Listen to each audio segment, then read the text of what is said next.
going on? My name is Kingdom, it's your nameless king, and I'm back with some more All-Star Tower Defense gameplay. And today I wanted to do a quick little showcase for the homie Rengoku. So we're gonna unequip Akaza real quick and equip Rengoku. Now I'm recording this after I did my video giving my thoughts basically on what I felt about the Rengoku and older units getting buff situation. So this will not be like my first impressions of the unit. This will be me basically just explaining what he does and what he could be to like be better, you know, if they were to buff him eventually. Also just, you know, because I haven't done a showcase, so in case you guys have not seen what the Rengoku looks like in game, I'm gonna go ahead and give you guys that showcase as well. Alright, so let's go ahead and place our first Rengoku down. Now, right off the bat, the first problem is that he's not AoE. I'm just not even gonna lie to y'all. I don't want to sound like picky or like that every unit needs to be AoE to be good. It's just the fact that Rengoku, I feel like for him to match up against Akaza and Luffy and all the other like top contenders that he's going against, AoE is basically needed. You know, I understand not every unit can be AoE, but I feel like they really like dropped the ball with Rengoku not being AoE. I feel like he was a unit that definitely deserved it, and it definitely hurts him considering the amount of damage he does. It's like, what's the point of giving him all this damage?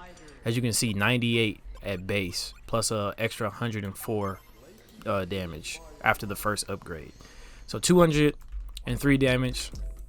It's really good, but I just feel like this is the Frieza stage, right? The easiest stage you can go to, and the units as a whole, as a collective, are making it past Rengoku. If Akaza was here, they would not make it past him. Like, units are actually going to be making it past Rengoku into Ace. Like, I need Ace here. You can't call this guy like one of the best units in the game if he can't handle these guys by himself. Like, he needs Ace right here. And another thing, speaking of Ace, Ace has don't let the powerful guys get past. Ace has something that Rengoku doesn't, which is burn. Why doesn't Rengoku have burn? They literally use the same thing, fire. As you can see, as these guys are about to approach, literally there's a fire blast coming out of his sword, but there's no burn.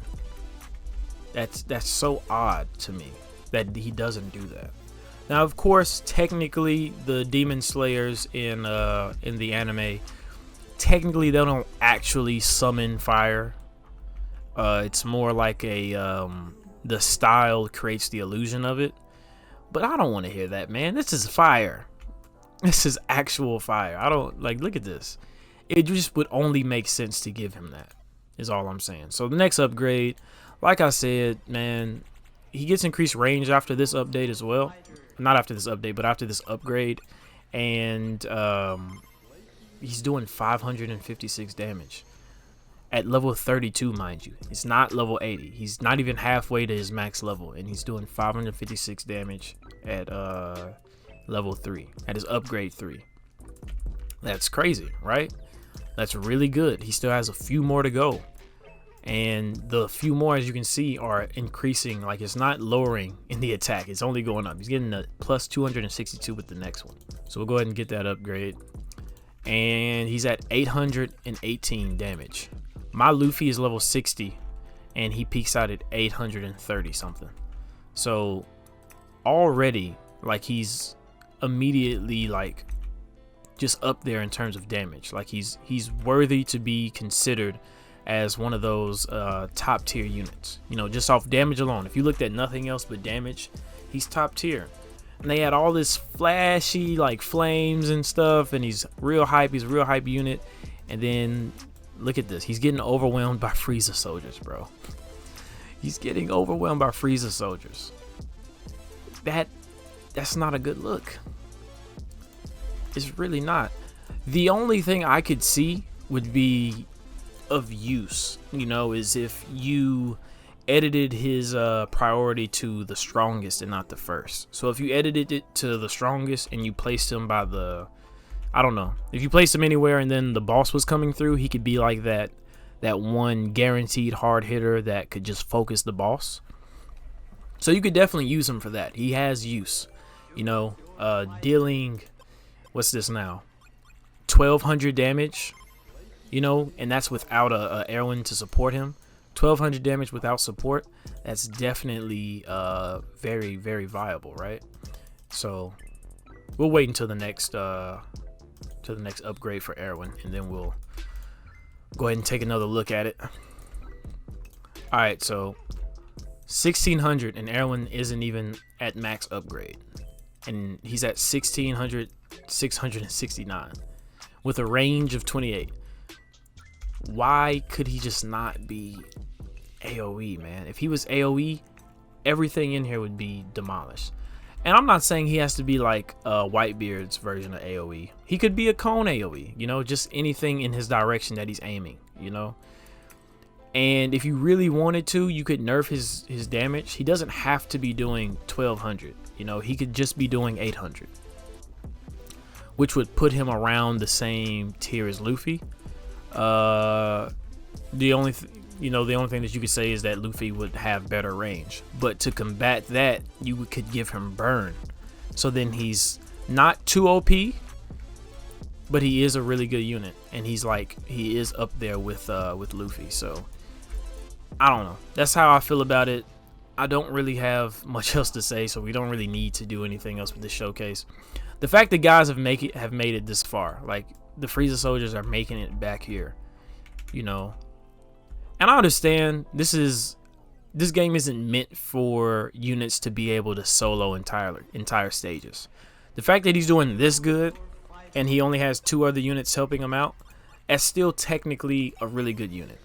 This game is meant for you to actually spend your resources and actually make use of your entire team, you know. It's just that these past few units that have come out, you know, they have been able to solo entire waves, entire like stages by themselves, basically, you know, if you were to take them to these kind of stages. So I don't know. And I guess, you know, it doesn't help the fact that I'm a Rengoku fanboy. Like, Rengoku is my favorite demon slayer, right?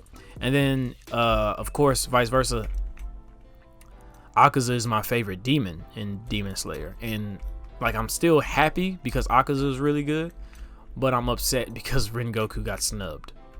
They snubbed Rengoku. They most definitely did. He's still great. He's still really good, you know.